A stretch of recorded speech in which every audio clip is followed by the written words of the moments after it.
ഉള്ളവരെ എല്ലാ ബസ്സുകാരെ കുറിച്ചല്ല പറയുന്നത്, ഇന്ന് സംഭവിച്ചതാണ്. കോഴിക്കോട് നിന്ന് തൃശ്ശൂരേക്ക് പോകുന്ന ബസ് തായകോയിച്ചിന് ഭാഗത്ത് ചെറിയൊരു ബ്ലോക്ക് സംഭവിച്ചതിന്റെ പേരിൽ പൂക്കിപ്പറമ്പിലെ വെടിജിന്റെ അടിയിൽ കൂടി വന്നിട്ട് റോങ് സൈഡ് കയറിപ്പോവുകയാണ്. എല്ലാ ബസ്സുകാരെ കുറിച്ചല്ല പറയുന്നത്, ഈ ബസ്സിനെ കുറിച്ചാണ് പറയുന്നത്. എത്ര വാഹനം എതിർവശത്തുനിന്ന് വരുന്നുണ്ടാവും ഒന്ന് ആലോചിച്ച് നോക്കി എല്ലാവരും. അപ്പോൾ റോങ് സൈഡ് പോണ ഈ ബസ്സിന്റെ ആർക്കെല്ലാം പ്രശ്നങ്ങൾ ഉണ്ടാക്കിയോ അതിനൊക്കെ ഉത്തരവാദി ആ ബസ്സുകാരാണ്. അപ്പോൾ സൂക്ഷിക്കുക, എതിർവശത്ത് നിന്ന് ഏത് വണ്ടി വരും ശ്രദ്ധിക്കുക.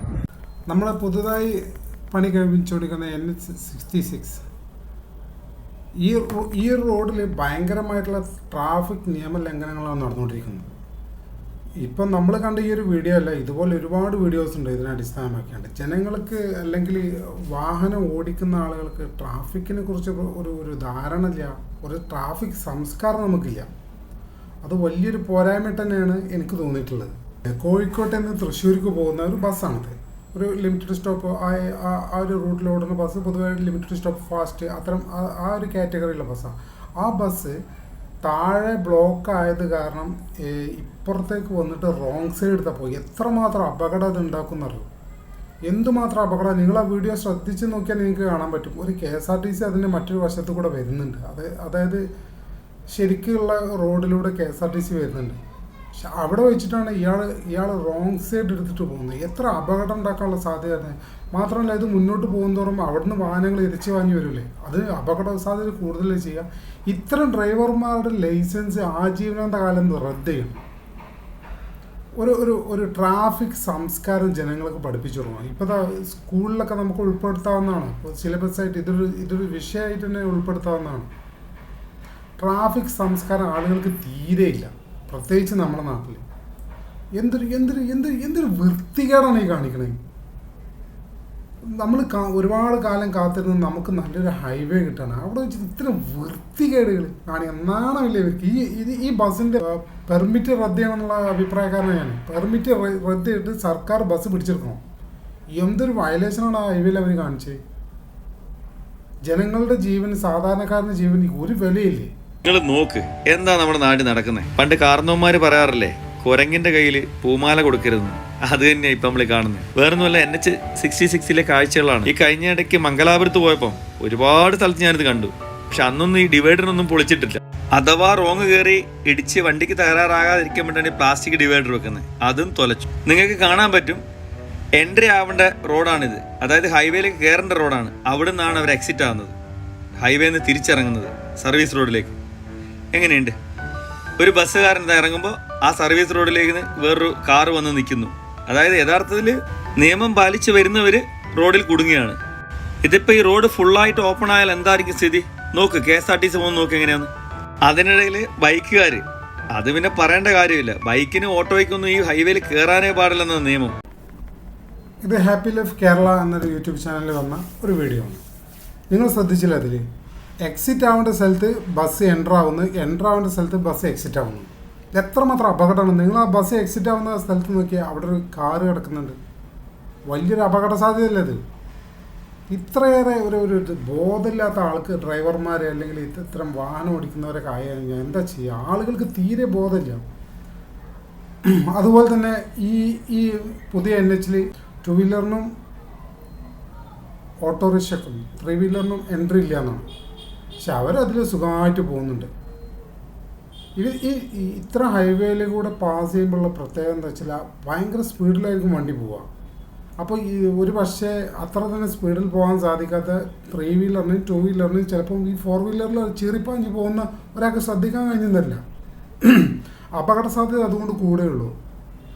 പറ്റിക്കഴിഞ്ഞിട്ട് അയ്യോ അപ്പോൾ ഒന്ന് വിളിക്കാനായിട്ട് നല്ലതല്ലേ, പറ്റാതെ നോക്കുന്നത്. എന്തിനാണ് നിങ്ങൾ നിയമം തെറ്റിച്ച് വണ്ടി ഓടിക്കുന്നത്? നിങ്ങൾ നിയമം എന്ന് പറഞ്ഞാൽ നമ്മളെ രക്ഷയ്ക്കുള്ളതല്ലേ. അത് തെറ്റിച്ച് വണ്ടി കിട്ടി എന്താണ് നിങ്ങൾക്ക് ഇത്ര അർജൻറ്റ്? ബസ്സുകാരോട് പ്രത്യേകിച്ച് ചോദിക്കുകയാണ്. 5 മിനിറ്റ് 2 മിനിറ്റിൻ്റെ കേസൊക്കെയാണ് നിങ്ങൾക്ക് എന്തൊരു ക്രൂരതയാണ് കാണിക്കണേ. ഈ നാട്ടിലെ മറ്റുള്ള ജനങ്ങളുടെ ജീവനൊന്നും ഒരു വിലയില്ല, ഒരു വില നിങ്ങൾ കൽപ്പിക്കണില്ല. പൊതുവെ നിയമം പാലിച്ച് നിയമം അനുസരിച്ച് ജീവിക്കുന്നു, നമുക്ക് നിയമം അനുസരിച്ച് പോകുന്നു എന്ന് നമുക്ക് തെറ്റിദ്ധാരണയുള്ള KSRTC പോലും ഇത് ചെയ്യുന്നുണ്ട്.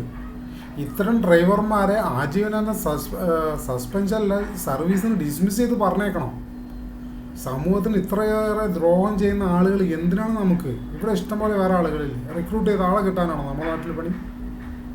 എന്തിനാണ് ഇത്തരം സാമൂഹ്യ ദ്രോഹികളായ ഡ്രൈവർമാർ? ഇവരൊക്കെ ലൈസൻസ് റദ്ദ് ചെയ്യണം. അവർ വേറെ വല്ല പണിക്കും പോട്ടെ. അവർക്ക് പറഞ്ഞ പണിയല്ല ഇത്. അതുപോലെ തന്നെ റോഡിലെ ഡിവൈഡർ തകർക്കുക എന്ന് പറഞ്ഞാൽ പ്ലാസ്റ്റിക് ഡിവൈഡർ ആയതുകൊണ്ടാണ്. ഇതിന് പകരം ഇരുമ്പിൻ്റെ ഡിവൈഡർ സ്ഥാപിക്കണം. ഇത് തകർത്ത അർജൻറ്റുള്ളവർക്ക് ഇതിൽ പോയി കുടുങ്ങട്ടെ. അവർ അർജൻറ്റ് അതോടുകൂടി തീർന്നു കിട്ടുമല്ലോ. ഇതൊരു ദ്രോഹമാണ് ഈ നാട്ടിൽ ചെയ്യുന്നത്. ഒരു നല്ല റോഡ്, അതിനുള്ള എല്ലാ സംവിധാനങ്ങളും ചെയ്ത് അതിങ്ങോട്ട് വൃത്തികേടാക്കി എരപ്പാക്കി. എന്തെന്നാണ് ആൾക്കാരിങ്ങനെ? തീരെ ഒരു ബോധമില്ലാത്ത ആൾക്കാരായി പോയി നമ്മൾ മലയാളികൾ.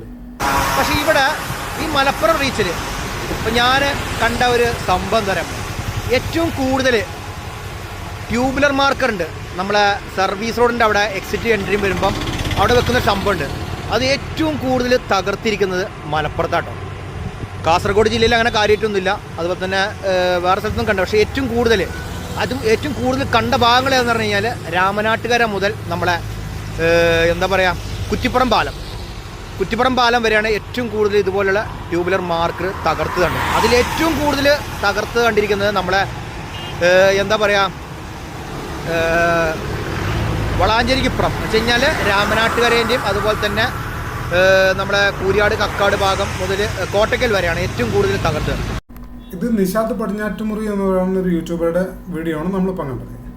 ഇദ്ദേഹം പറയുന്നത് ഇത് ഏറ്റവും കൂടുതൽ തകർത്തത് മലപ്പുറത്താണെന്നുള്ളതാണ്. അത് ശരിയാണെന്നുള്ള അഭിപ്രായമാണ് എനിക്കുള്ളത്. ഞാൻ കണ്ടത് ഏറ്റവും കൂടുതൽ അത് മലപ്പുറത്താണ്. എന്താണ് മലപ്പുറംകാരിങ്ങനെ ഇത്ര വൃത്തികേടാക്കുന്ന റോഡൊക്കെ കൂടി? ട്രാഫിക് സംസ്കാരം എന്നുള്ള സാധനം നിങ്ങൾക്കില്ലേ? ഒരു സൗകര്യം ഒരു സിസ്റ്റം നമുക്ക് ചെയ്തു തരുമ്പോൾ അത് വൃത്തികേടാക്കണം എന്തിനാണ് നിങ്ങളിങ്ങനെ ഇത്ര ദ്രോഹം ചെയ്യണത്? ഇപ്പം ഏറ്റവും കൂടുതൽ കേരളത്തിൽ നമ്മളൊക്കെ എപ്പോഴും പറയുന്ന കാര്യമാണ് നമ്മുടെ നികുതി പണം. ഇതും നമ്മുടെ നികുതി പണമാണ്. നിങ്ങൾ ഇത്ര നികുതി കൊടുക്കുന്ന ബോധമുള്ള ആളുകളാണ് ഈ പണി നിങ്ങൾ ചെയ്യുക. 2 വീലർ 6 വഴി പാതയിൽ കൂടെ ഓടിക്കുക, അവിടുത്തെ മറ്റേ ട്രാഫിക് സംവിധാനങ്ങളൊക്കെ തകർത്തെറിഞ്ഞിട്ട് അതിൽ കൂടെ വണ്ടി ഓടിക്കുക. എന്താണ് നിങ്ങളിങ്ങനെ? ഇത് മലപ്പുറത്തുള്ള ആൾക്കാർക്ക് അറിയാഞ്ഞിട്ടാണോ ഇത് തകർക്കാൻ പാടില്ല, അതിൽ എക്സിറ്റ് ചെയ്യാൻ പാടില്ല, അല്ലെങ്കിൽ എൻ്റർ ചെയ്യാൻ പാടില്ല, അല്ലെങ്കിൽ 2 വീലർ ഈ പാതയിലേക്ക് കയറാൻ പാടില്ല എന്ന് മലപ്പുറത്തേക്ക് അറിയാഞ്ഞിട്ടാണോ? കേരളത്തിലെ ഏറ്റവും കൂടുതൽ പ്രവാസികളിൽ എവിടെയാണ്? മലപ്പുറത്താണ്. ഇതേ പ്രവാസികളല്ലേ ഗൾഫിലൊക്കെ ജീവിക്കണേ. അവിടുത്തെ നിയമങ്ങൾ എന്താണെന്ന് ഞാൻ പറഞ്ഞല്ലോ. ഒരു ട്രാഫിക് നിയമലംഘനത്തിന് ഗൾഫിൽ ഞാൻ പറഞ്ഞുതരാം. സിഗ്നൽ വെട്ടിച്ച് പോയി കഴിഞ്ഞാൽ ഒരു ട്രാഫിക് നിയമം 6000 റിയാലാണ് സൗദി അറേബ്യയിലെ പിഴ. അത് എനിക്കറിയാവുന്ന കേസാണ്. 6000 റിയാൽ. 6000 റിയാലാണ് എത്ര പൈസ എന്ന് പറയുന്നത്? നമ്മുടെ നാട്ടിൽ 1.5 ലക്ഷം രൂപ. എന്താ മലപ്പുറത്തുകാരൻ ഇവിടെ അർജൻറ്റ് ആട്ടാത്ത? എന്തുകൊണ്ട് മലപ്പുറംകാരൻ അർജൻറ്റ് ആട്ടാത്ത? ഗൾഫിലുള്ള മലപ്പുറംകാരൻ ബോധമുണ്ട്.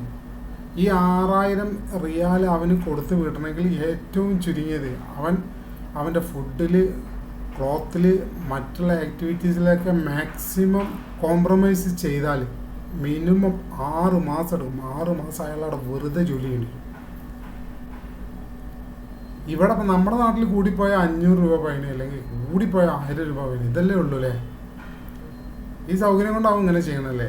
ഞാൻ പറഞ്ഞത് സർക്കാർ സംവിധാനങ്ങളോട് എനിക്ക് അഭ്യർത്ഥിക്കാനുള്ളത് വലിയ രീതിയിൽ പിഴ ചുമത്തണം. ഈ പിഴ കൊടുത്ത് കഴിയാതെ എയർപോർട്ടിൽ നിന്ന് നിങ്ങൾ ബോർഡിംഗ് പാസ് പോലും കൊടുക്കരുത്. ഇമിഗ്രേഷനിൽ പോയാൽ ഇമിഗ്രേഷനിൽ കടക്കാൻ സമ്മതിക്കരുത്. അതായത് ഒരാളുടെ പേരിലോട്ട് ട്രാഫിക് വയലേഷൻ നമ്മുടെ നാട്ടിൽ പിഴ ഉണ്ടെങ്കിൽ ആ പിഴ കൊടുക്കാതെ അയാളെ ഇമിഗ്രേഷനിൽ പറഞ്ഞേക്കരുത്. ഗൾഫിൽ അങ്ങനെയാണല്ലോ. ഈ മലപ്പുറംകാരൊക്കെ ഗൾഫിലല്ല അധികം. എനിക്കറിയാവുന്ന ഒരുപാട് പേരുണ്ട്. അപ്പോൾ ഇവരൊക്കെ നാട്ടിലേക്ക് വരുന്ന സമയത്ത് ഇവരെ പേര് എന്തെങ്കിലും വയലേഷൻ ഉണ്ടെങ്കിൽ ആ ഫണ്ട് അവിടെ കെട്ടിയിട്ടല്ലാതെ ഇവരെ ഇവിടുന്ന് വിടൂല. ആ സിസ്റ്റം നമ്മുടെ നാട്ടിലും വരുന്നതാണ്. പറഞ്ഞേക്കരുത്. ട്രാഫിക് വയലേഷൻ ഉണ്ടെങ്കിൽ പറഞ്ഞേക്കരുത്. വരുന്ന സമയത്ത് ട്രാഫിക് വയലേഷൻ ഉണ്ടെങ്കിൽ അത് കോംപ്രമൈസ് അതിൽ കംപ്ലീറ്റ് ചെയ്തിട്ട് മാത്രമേ എയർപോർട്ടിൽ നിന്ന് പുറത്തിറക്കാവൂ. കയറിപ്പോകാൻ സമ്മതിക്കരുത്. ഇവരൊക്കെ ഇങ്ങനെ മര്യാദ പഠിക്കുള്ളൂ. ഇവരോടൊന്നും നമ്മൾ നേരെ പോകുന്നിട്ട് കാര്യമില്ല. ഇവരൊക്കെ മര്യാദ പഠിപ്പിക്കാൻ കനത്ത പിഴ ചുമത്തുക. ഒരു കോംപ്രമൈസും വേണ്ട.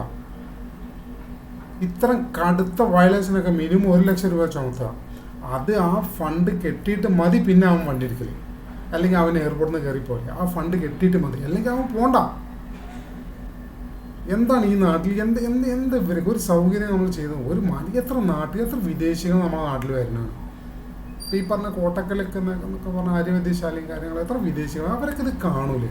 ഇവിടെ പുറത്തുള്ള ആളുകൾ, പുറത്ത് ജോലി ചെയ്യുന്ന ആൾക്കാരൊക്കെ ഇല്ലേ നമ്മുടെ നാട്ടിൽ, അവർക്ക് എത്രമാത്രം അപമാനം ഈ ഒരു സംഭവങ്ങളൊക്കെ ഉണ്ടാക്കുന്നുണ്ട് എപ്പോഴെങ്കിലും നിങ്ങളൊക്കെ ആലോചിച്ചിട്ടുണ്ട്? ഒരു ട്രാഫിക് സംസ്കാരം എന്താ ഇല്ലാത്തത്? ഈ ഭരണവുമായി ബന്ധപ്പെട്ട ആളുകളോട് എനിക്ക് ദയവായിട്ട് പറയാനുള്ളത്, നിങ്ങളിത് സിലബസിൽ ഉൾപ്പെടുത്തുക.